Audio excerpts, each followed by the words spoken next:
Item ಯಾವುದೇ ಇರಲಿ try ಮಾಡಿ ಆಚಿ ಚಿಕನ್ ಮಸಾಲಾ. ಮೋದಿ ಸೂತ್ರವನ್ನ ಅನುಸರಿಸಲು ಮುಂದಾಗಿದೆ ಸರ್ಕಾರ.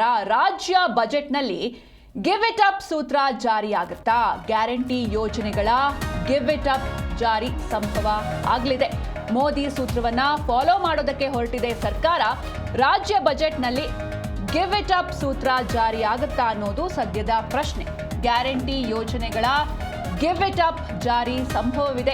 ಗ್ಯಾರಂಟಿಗೆ ವರ್ಷಕ್ಕೆ 50,000 ಕೋಟಿ ರೂಪಾಯಿ ವೆಚ್ಚವಾಗ್ತಾ ಇದೆ. ಅಂದ್ರೆ ಏನು ಇದು ಯೋಜನೆ ಇದೆ, ಗ್ಯಾರಂಟಿ ಯೋಜನೆಗಳಿಗೆ ವರ್ಷಕ್ಕೆ 50,000 ಕೋಟಿ ರೂಪಾಯಿ ವೆಚ್ಚವಾಗ್ತಾ ಇದೆ. ಹೀಗಾಗಿ ಸಬಲರು ಸ್ವಯಂ ಪ್ರೇರಿತವಾಗಿ ಗ್ಯಾರಂಟಿ ಯೋಜನೆಗಳನ್ನ ಬಿಡಬೇಕು ಅಂತ ಮನವಿಯನ್ನ ಮಾಡಲಾಗ್ತಾ ಇದೆ.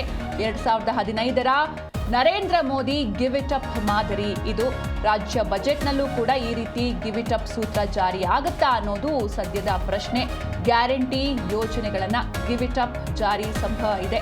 ಗ್ಯಾರಂಟಿಗೆ ವರ್ಷಕ್ಕೆ 50,000 ಕೋಟಿ ರೂಪಾಯಿ ವೆಚ್ಚವಾಗ್ತಾ ಇದೆ. ಹೀಗಾಗಿ ಯಾರೆಲ್ಲ ಆರ್ಥಿಕವಾಗಿ ಸಬಲರು ಇದ್ದಾರೆ ಅವರು ಸ್ವಯಂ ಪ್ರೇರಿತವಾಗಿ ಗ್ಯಾರಂಟಿ ಯೋಜನೆಗಳನ್ನ ಬಿಡಬೇಕು ಅಂತ ಮನವಿಯನ್ನ ಮಾಡಲಾಗಿದೆ. 2015ರ ನರೇಂದ್ರ ಮೋದಿ ಅವರ ಗಿವ್ ಇಟ್ ಅಪ್ ಮಾದರಿಯನ್ನೇ ಫಾಲೋ ಮಾಡೋದಕ್ಕೆ ಮುಂದಾಗಿದೆ ಸರ್ಕಾರ.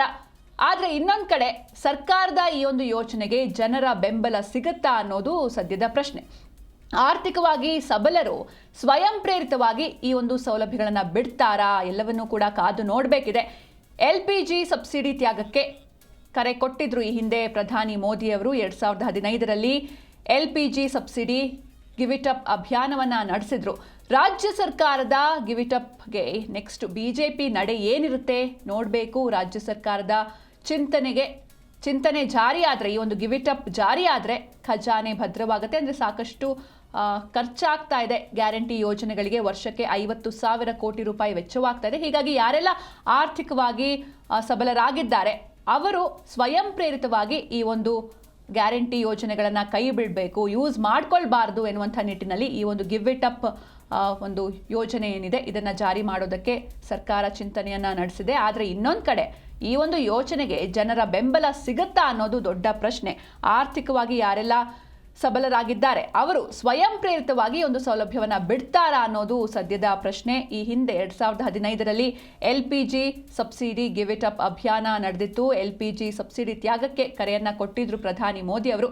ಹೀಗಾಗಿ ಇದೇ ಒಂದು ಮಾದರಿಯನ್ನು ಫಾಲೋ ಮಾಡೋದಕ್ಕೆ ಮುಂದಾಗಿದೆ ರಾಜ್ಯ ಸರ್ಕಾರ. ಇನ್ನೊಂದು ಕಡೆ ಈ ರಾಜ್ಯ ಸರ್ಕಾರದ ಗಿವ್ ಇಟ್ ಅಪ್ಗೆ ಬಿಜೆಪಿ ನಡೆ ಏನು ಅನ್ನೋದು ಕೂಡ ಸದ್ಯದ ಪ್ರಶ್ನೆ.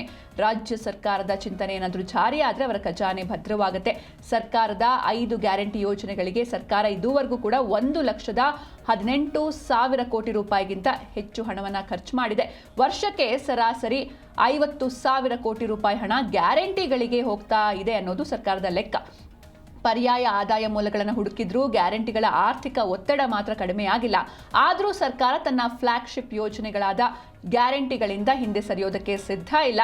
ಈ ಹಿನ್ನೆಲೆ ಬಜೆಟ್ನಲ್ಲಿ ಒಂದು ಹೊಸ ಮನವಿ ರೂಪದ ನೀತಿ ತರೋ ಯೋಜನೆ ನಡೆದಿದೆ.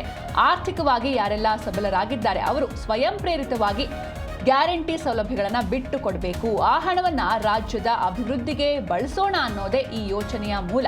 ಜನರ ಸಹಕಾರದ ಮೂಲಕ ಸಬ್ಸಿಡಿ ಹಣವನ್ನು ರಸ್ತೆ, ನೀರು, ಶಿಕ್ಷಣ, ಆರೋಗ್ಯಕ್ಕೆ ಬಳಸೋ ಉದ್ದೇಶ ಇದಾಗಿದೆ. ಇದು ಸಂಪೂರ್ಣ ಹೊಸ ಪ್ರಯೋಗ ಅಲ್ಲ. ಯಾಕಂದರೆ ಈ ಹಿಂದೆ 2015ರಲ್ಲಿ ಪ್ರಧಾನಿ ನರೇಂದ್ರ ಮೋದಿ ಅವರು ಗಿವ್ ಇಟ್ ಅಪ್ ಆಂದೋಲನ ಆರಂಭಿಸಿ LPG ಸಬ್ಸಿಡಿ ತ್ಯಾಗಕ್ಕೆ ಕರೆ ನೀಡಿದ್ರು. ಈ ವೇಳೆ ಸಾಕಷ್ಟು ಸ್ಥಿತಿವಂತರು ಸ್ವಯಂ ಪ್ರೇರಿತವಾಗಿ ಸ್ಪಂದಿಸಿದ್ರು. ಈಗ ಅದೇ ಮಾದರಿಯ ಯೋಜನೆಯನ್ನ ಮುಖ್ಯಮಂತ್ರಿ ಸಿದ್ದರಾಮಯ್ಯ ಸರ್ಕಾರ ಮುಂದಿಟ್ಟು ಚರ್ಚೆಗೆ ತರ್ತಾ ಇದೆ. ಗ್ಯಾರಂಟಿಗಳ ಜೊತೆಗೆ ಅಭಿವೃದ್ಧಿಗೂ ಜನರ ಕೈ ಜೋಡಣೆ ಸಿಗುತ್ತಾ ಅನ್ನೋದೇ ಈಗಿನ ದೊಡ್ಡ ಪ್ರಶ್ನೆ. ಅಂದರೆ ಇದಕ್ಕೆ ಜನರು ಯಾವ ರೀತಿ ಬೆಂಬಲ ಕೊಡ್ತಾರೆ? ಯಾಕಂದರೆ 2.5 ವರ್ಷಗಳಿಂದ ಎಲ್ಲ ಯೋಜನೆಗಳನ್ನು, ಎಲ್ಲ ಸೌಲಭ್ಯಗಳನ್ನು ಎಲ್ಲರೂ ಕೂಡ ಪಡೆದುಕೊಳ್ತಾ ಇದ್ದಾರೆ. ಈಗ ಏಕಾಏಕಿ ಇದನ್ನು ಬಿಡಬೇಕು, ಗಿವ್ ಅಪ್ ಮಾಡಬೇಕು ಅಂದರೆ ಇದಕ್ಕೆ ಜನರ ರೆಸ್ಪಾನ್ಸ್ ಯಾವ ರೀತಿ ಇರುತ್ತೆ? ಜನರು ಸಪೋರ್ಟ್ ಮಾಡ್ತಾರಾ, ಏನು ಎತ್ತ ಎಲ್ಲವನ್ನ ಕಾದು ನೋಡಬೇಕು. ಆರ್ಥಿಕವಾಗಿ ಸಬಲರು ಯಾರೆಲ್ಲ ಇದ್ದಾರೆ ಅವರು ಸ್ವಯಂ ಪ್ರೇರಿತವಾಗಿ ಸೌಲಭ್ಯವನ್ನು ಬಿಡ್ತಾರಾ? ಶಕ್ತಿ ಯೋಜನೆ ಆಗಿರ್ಬೋದು ಅಥವಾ ಅನ್ನಭಾಗ್ಯ, ಇನ್ನೊಂದು ಕಡೆ ಗೃಹಲಕ್ಷ್ಮಿ, ಇದು ಎಲ್ಲರಿಗೂ ಕೂಡ ಸಿಗ್ತಾ ಇದೆ 2.5 ವರ್ಷಗಳಿಂದ. ಹೀಗಾಗಿ ಈಗ ಏಕಾಏಕಿ ಇದನ್ನ ಗಿವ್ ಅಪ್ ಮಾಡೋದಕ್ಕೆ ಜನರು ಒಪ್ತಾರಾ? ಎಲ್ಲವನ್ನ ಕಾದು ನೋಡಬೇಕು. ಈ ಹಿಂದೆಯೂ 2015ರಲ್ಲಿ LPG subsidy give it up ಅಭಿಯಾನವನ್ನ ಮೋದಿ ಅವರು ಮಾಡಿದ್ರು. ಇದಕ್ಕೆ ಒಳ್ಳೆ ರೆಸ್ಪಾನ್ಸ್ ಸಿಕ್ಕಿತ್ತು. ಹೀಗಾಗಿ ರಾಜ್ಯದಲ್ಲಿ ಯಾವ ರೀತಿ ರೆಸ್ಪಾನ್ಸ್ ಸಿಗುತ್ತೆ ಅಂತ ಕಾದು ನೋಡಬೇಕಿದೆ.